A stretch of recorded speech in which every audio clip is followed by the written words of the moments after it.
The topic we are going to discuss about is gases,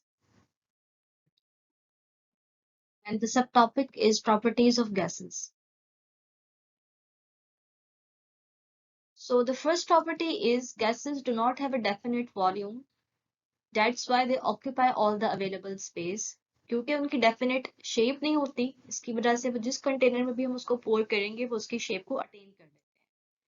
Gases की densities as compared to liquids और solids कम होती हैं, जिसकी वजह से they tend to rise up through liquids or they produce bubbling.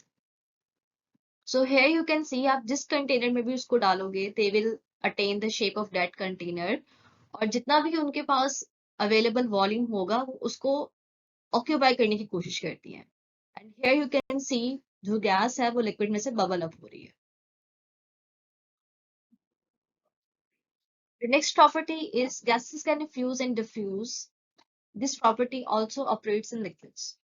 Gases को हम easily compress कर सकते हैं प्रेशर अप्लाई करके क्योंकि उनके मॉलिक्यूल्स के दरमियान एम्प्टी स्पेसेस प्रेजेंट होती हैं.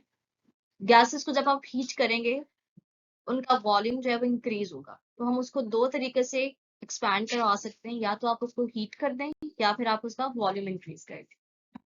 सो यहाँ पे गैसेस बिफोर डिफ्यूजन प्रेजेंट है, there are two separate molecules, लेकिन डिफ्यूजन के बाद दे इंटरमिंगल.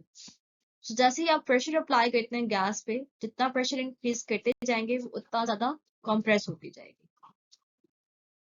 और गैस को जब आप एक्सपैंड करते हैं या उसको हीट करेंगे तो उसका जो वॉल्यूम है वो इंक्रीज होगा.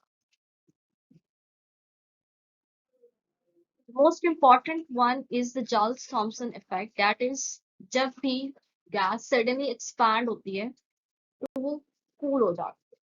Molecules of gas are in the state of continuous motion, जिसकी वजह से वो कंटेनर के वॉल्स के साथ कोलाइड करके प्रेशर एक्सर्ट करते हैं. इंटरमॉलिक्यूलर फोर्सेस गैस के मॉलिक्यूल्स के दरमियान बहुत वीक होती हैं, इसकी वजह ये कि वो बहुत ज़्यादा डिस्टेंस पे होते हैं. सो यहाँ पे हमारे पास जो गैस मॉलिक्यूल्स हैं वो बहुत क्लोज हैं, यहाँ पे टेम्परेचर हाई है. जैसे ही हमने उन्हें सडनली एक्सपैंड किया, टेम्परेचर फॉल किया. That is known as the Joule's Thomson effect. Let's discuss a question. Gases exert pressure on the walls of the container because the gas molecules, and the options are collide with each other, have definite volume, collide with the walls of the container, obeys gas laws. And the correct option is collide with the walls of the container. Gas जो भी pressure exert करती है उसकी soul reason ही ये है कि वो containers की वॉल्स के साथ कोलाइड करते हैं, आपस में भी कोलाइड करके अपनी डायरेक्शन चेंज करते हैं और कंटेनर की वॉल के साथ collide के pressure generate करते हैं. So this was all about the properties of gases. I hope you have understood it well and thank you so much.